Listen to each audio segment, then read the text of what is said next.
हमारे साथ मिलिए 11 साल के एक ऐसे संत से जिसको 3000 से ज्यादा श्लोक हैं कंठस्थ।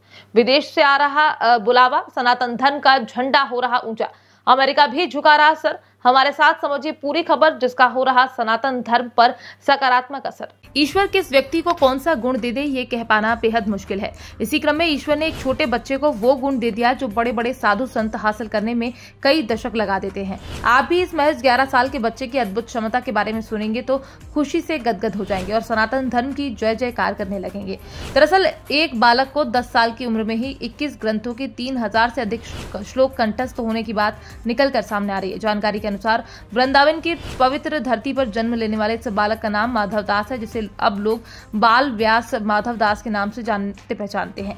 इस बच्चे के हुनर से संत प्रेमानंद महाराज भी गदगद नजर आते हैं। बाल व्यास माधव दास 2.5 साल की उम्र में ही कई ग्रंथों के श्लोक लोगों को सुनाकर मंत्र मुग्ध करने लगे थे।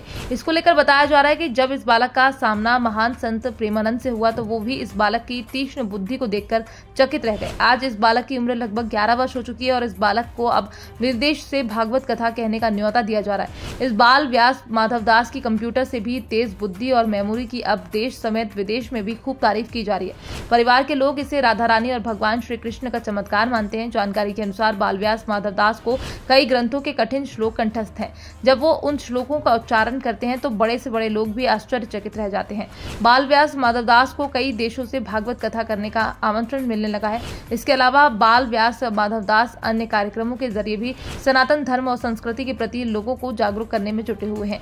जानकारी के अनुसार बाल व्यास माधव दास का जन्म बेहद गरीब परिवार में हुआ है। इनके पिता पवन दुबे भी बेहद गरीब रहे हैं। पवन दुबे का बेटा जब 2.5 साल का था तभी उसकी कुशाग्र बुद्धि को देखकर परिवार को इस बात का एहसास हो गया था कि ये बच्चा आगे चलकर कोई बड़ा काम करने वाला है। विदित है कि बाल व्यास का जन्म वर्ष 2014 में वृंदावन में हुआ। उनके पिता के अनुसार माधव जब गर्भ में थे तब उनकी मां ने गोवर्धन पर्वत की परिक्रमा की थी। इसको लेकर परिवार का कहना है कि माधव दास पर राधा रानी और प्रभुपाद की बड़ी कृपा है। माधव दास को अब तमाम यूनिवर्सिटी और कॉलेज से लेक्चर के लिए बुलावा भी आता रहता है, तो वहीं लोग भी माधव दास से मिलने के लिए आतुर रहते हैं। फिलहाल बाल व्यास माधव दास की पढ़ाई इस्कॉन वृंदावन में चल रही है। माधव दास 4 भाई बहनों में तीसरे नंबर पर है। तो वहीं अगर बात करें कि बाल व्यास का लक्ष्य क्या है तो इसको लेकर जानकारी मिली कि माधव दास के जीवन का लक्ष्य गीता के ज्ञान का समस्त विश्व में प्रसार करना है। वो स्वयं अपने कार्यक्रमों में कहते नजर आते हैं। माधव दास कहते हैं, मैंने जो कुछ भी सीखा है वो ईश्वर की कृपा से है। राधा रानी का उनको आशीर्वाद है, तभी उन्हें तमाम ग्रंथों को पढ़ने का अवसर मिला, तभी इन ग्रंथों के श्लोक उन्हें कंठस्थ हो पाए। ये सब गुरु की कृपा से ही संभव हो पाया। वो आगे कहते हैं कि आगे चलकर भगवताचार्य बनना चाहते हैं ताकि देश दुनिया तक गीता का ज्ञान पहुंचा सके। फिलहाल आप इस बच्चे को लेकर क्या कहना चाहते हैं? आप अपनी राय हमारे साथ कमेंट बॉक्स में लिखकर साझा कर सकते हैं। Bureau report, PDN news.